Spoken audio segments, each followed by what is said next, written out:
안녕하십니까. 2019년 10월 16일 최병목 이펙트 시작하겠습니다.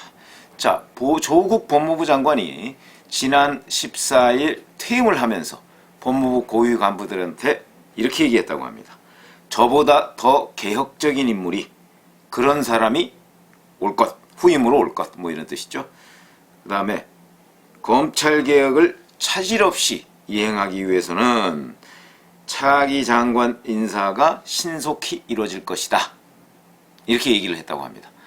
그러면서 지금 일부 신문에는 조국 법무부 장관이 13일 당정청 회의가 끝난 뒤에 문재인 대통령을 만나서 후임을 추천했다, 뭐 하는 얘기를 하는 사람도 있긴 합니다만, 청와대에서 공식적으로 문 대통령이 당시 13일에 조국 법무부 장관을 만난 적이 없다, 이렇게 부인을 했고, 그 다음에 다른 곳에서 이 부분을 확인하니까 대략 만났을 것 같지는 않다 하는 의견들이 많은 것은 사실입니다. 어찌됐든 간에 조국 법무부 장관이 퇴임하기 전에 고위 간부들한테 후임자에 대해서 얘기를 했다는 것은 뭔가 후임자를 알고 있는 것 아니냐, 이런 짐작은 가능케 합니다. 자, 그러면 조국 법무부 장관의 후임에는 누가 될까요?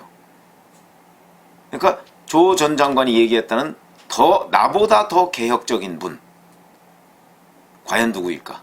또는 검찰개혁 적임자, 문재인 대통령은 누구를 검찰개혁 적임자라고 생각하고 있을까? 이런 부분에 관해서 말씀을 드리겠습니다. 그래서 사실은 뭐 이 정권의 속에 대해서, 속셈에 대해서 보다 잘 안다고 지금 뭐 바깥에서 그렇게 평가를 하고 있는 한겨레 신문에 이 관련 기사가 있어서 한번 찾아봤습니다. 그랬더니 한겨레 신문은 구체적으로 이름을 거명을 했더군요. 김지형 전 대법관, 그 다음에 김호수 법무부 차관, 현재 법무부 차관이죠. 그 다음에 더불어민주당의 전해철 의원. 자, 김지형 전 대법관의 경우에는 노무현 정부 때 대법관이 된 사람이죠. 그리고 지금은 변호사로 활동하고 있습니다. 그런데 이제 판사 출신이니까 뭐 검사 출신보다는 일반적으로 얘기해서 더 안정적이다, 뭐 이런 평가를 받고 있고, 그 다음에 원전 공론화위원회 위원장을 맡은 적이 있습니다. 그때 비교적 원만하게 결론을 이끌어냈다, 뭐 이런 평가를 받고 있는 반면에 뭐 반대자들 입장에서는 또 그렇지 않은 그런 평가가 약간 엇갈리겠죠. 그러나 여하튼 뭐 안정적이다 하는 의미에서는 점수를 받고 있는 것 같습니다. 자, 그런데 김호수 현 법무부 차관의 경우가 있는데, 김호수 현 법무부 차관의 경우에는 현재 차관 아닙니까?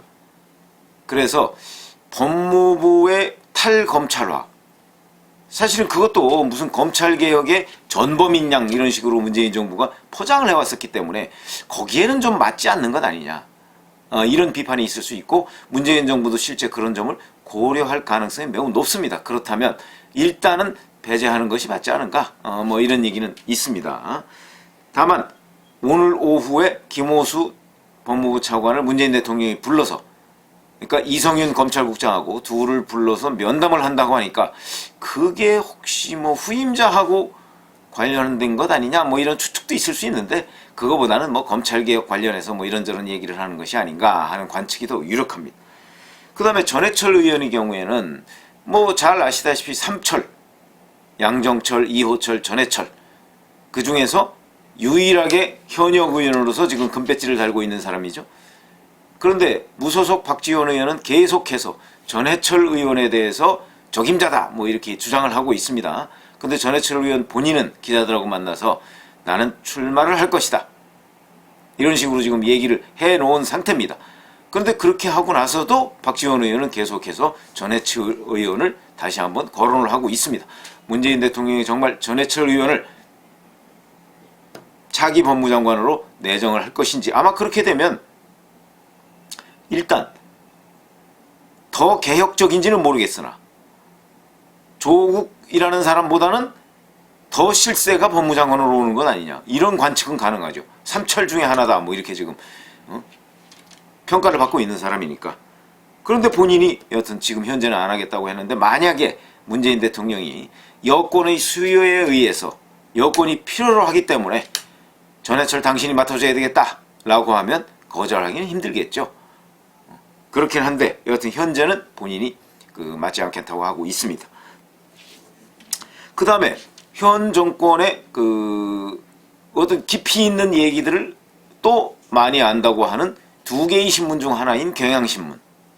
여기도 이런저런 얘기를 해가면서 여기는 더 많은 이름을 거명했습니다. 추미애 의원, 전해철 의원, 박범계 의원, 박영선 의원, 그 다음에 백승원 전 민변 회장, 이런 식으로 거론을 했는데 뭐 하나하나 장단점을 다 얘기했더군요. 뭐 잘 아시다시피 추미애 의원은 당대표까지 지낸 관록 있는 정치인이죠. 그리고 원래는 판사 출신입니다. 그래서 판사 출신이 가는데 과연 적당할까? 뭐 하는 의문은 있을 수 있습니다. 과거 천정배 장관이 법무장관으로 있었을 때 천정배 장관은 판사 출신이죠. 그런데 과연 검찰과의 어떤 조화가 제대로 이루어졌느냐 하는 데 대해서 부정적인 평가를 받은 적이 있었기 때문에 강금실 전 법무부 장관도 판사 출신이죠. 그러니까 판사 출신은 이 검사들의 세계에서 또 뭐 저희 평범한 사람들보다야 많이 알겠지만 그 법조계에서는 좀 이해도가 떨어진다 이런 주장도 있습니다. 여하튼 그러나 또 뭐 추진력이나 뭐 이런 거는 좀 뭐 장점이 될 수 있겠죠. 전해철 의원 아까 말씀드렸고요. 박범계 의원도 또 판사 출신입니다. 박범계 의원 지금 뭐 문재인 정부를 위해서 정말 제가 보기엔 물불 안 가리고 열심히 의정활동을 하고 있는 것으로 보이는데 더 개혁적이냐 문재인 조국 전 장관보다 뭐 그 점은 좀 미지수입니다만 박영선 지금 중소벤처기업부 장관인데 만약에 그쪽으로 자리를 옮긴다면 여긴 비법조인 출신입니다.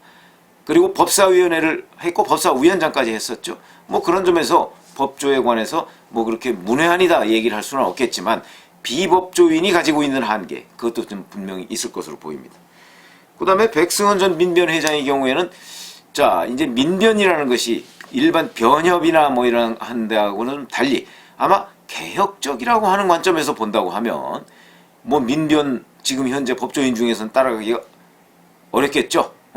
그런 점에서는 뭐 혹시 검토 대상이 될 수 있겠으나 민변이라고 하는 어떤 치우친 정서 그런 것이 현재의 검찰 분위기와 검찰 분위기를 장악해가면서 개혁을 할 수 있을까 하는 부분에서는 미지수다.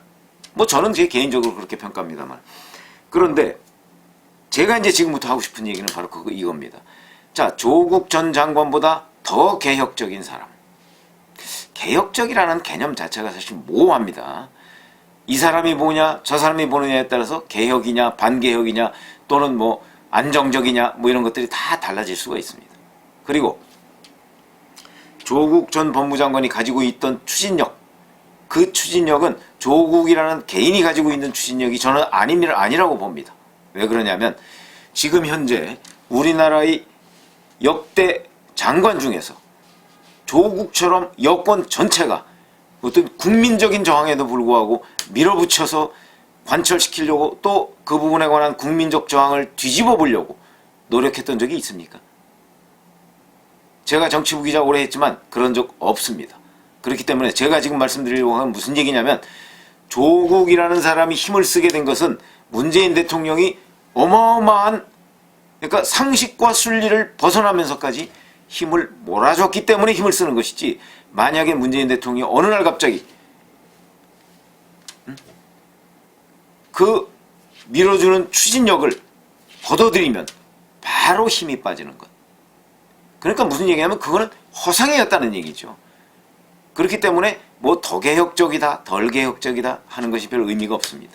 결국은 검찰개혁에 관한 문재인 대통령의 의지가 있다면 정말 그렇다면 누가 법무장관이 되든 간에 그 부분을 문재인 대통령이 지금처럼 조국을 밀어주듯이 만약에 밀어주기로 말하면 그 사람은 개혁적이 되는 것이고 그 사람은 곧 추진력이 있게 되는 것입니다. 그렇기 때문에 조국 전 장관보다 더 개혁적이다 덜 개혁적이다는 건 중요하지 않습니다. 다만 문 대통령이 또는 여권이 얼마나 힘을 실어줄 것이냐 힘을 실어주느냐 그게 관건입니다. 이런 거 생각해 보시죠. 조국 전 법무장관이 국회 청문회가 당초에 8월 26일 날 예정이 돼 있었죠. 그 청문회가 무산되자 자 기자간담회를 하겠다 그러면서 여권에서 민주당이죠. 민주당에서 국민청문회를 하겠다 이렇게 얘기한 적이 있습니다. 잘 들어보세요. 국민청문회. 청문회는요, 국회에서 하는 걸 청문회라고 합니다. 국민청문회라는 게 뭡니까? 그런 건 없습니다. 근데 여권에서 그리고 있던 국민청문회는 기자들, 뭐 민주당 출입 기자들 일부 불러서 조국 후보자와 만나게 하고 거기서 의문을 해소한다. 기자간담회죠. 기자간담회입니다. 그래서 이제 실제 공문까지 보내고 그러면서 그날 기자간담회를 민주당의 대변인이 주재했습니다. 대변인이 사회를 받습니다. 이 정도로 여권이 기자간담회를 주선하고 국민청문회라는 아이디어를 내고 실제 여권 대변인이, 여당의 대변인이 가서 사회까지 보고 대통령이 집중적으로 지원하고 바로 그 후보자 주변에 범죄 혐의가 있어서 검찰이 압수수색을 하니까 집권당 대표가 나서서 나라를 어지럽히는 일이다. 이런 식으로까지 전폭적인 지원을 한 사례 없습니다. 그렇기 때문에 지금 조국 전 법무부 장관이 뭐 나보다 더 개혁적인 사람이라고 얘기하는 것은 상징적이고 수사학적인 얘기에 불과한 것이지, 나보다 더 개혁적인 사람은, 그런 사람은 개념 정의가 어렵다. 오히려 조국 전 장관보다 더 힘이 세지기에는 어렵다. 저는 그렇게 보는 것이죠. 개혁적이라는 것은 뭐 척도가 있는 게 아닙니다. 아니 민변 출신이라고 개혁적이고 뭐 변협 출신이라고 개혁적이 아니다 이렇게 얘기할 수가 있겠습니까? 그건 그 사람의 개인적인 성향 이런 것들이 더 크게 좌우하는 것이지 무슨 어디 출신이라고 해서 더 개혁적이고 덜 개혁적이다 이렇게 얘기하는 것 자체가 어불성설입니다. 참여연대 우리가 흔히 개혁적이다 이런 평가를 했었죠. 그런데 그 참여연대에 집행본부장을 한 사람이 바로 조국 전 법무장관을 보고 그 여러 가지 관련된 의혹 제기를 보고 아 이게 권력형 비리일 가능성이 높다. 그 사람 공인회계사 아닙니까? 그래서 경제학 박사, 경제 전문가들하고 검토를 한 결과 이거는 권력형 비리일 가능성이 매우 높다. 그래서 참여연대에 성명을 발표하자라고 했는데 참여연대에서 거부했지 않습니까? 그러면 누가 개혁적이고 누가 덜 개혁적입니까? 제가 보기엔 그 김경률이라는 전 집행위원장이 훨씬 더 개혁적이고 정파성을 띠지 않았고 그에 반해서 참여연대는 덜 개혁적인 것이죠. 그러니까 개혁적이라는 개념도 상대적이다. 그렇게 본다면 조국 전 법무장관이 얘기한 더 개혁적이라는 건 의미가 없는 그냥 수사학적인 정의에 불과한 것이고 실질적으로는 문재인 대통령이 또는 여권이 법무부 장관으로 후임자를 내정하고 얼마나 힘을 실어주느냐에 뭐 개혁이든 뭐든 간에 관건이 달려있다. 이렇게 보는 것이죠. 그런 관점에서 본다면 후임자가 누가 되든 간에 제가 보기에는 별 문제는 없고 다만 문재인 대통령이 또는 여권이 어떻게 지원할 것인가에 그 사람의 성패가 달려있다.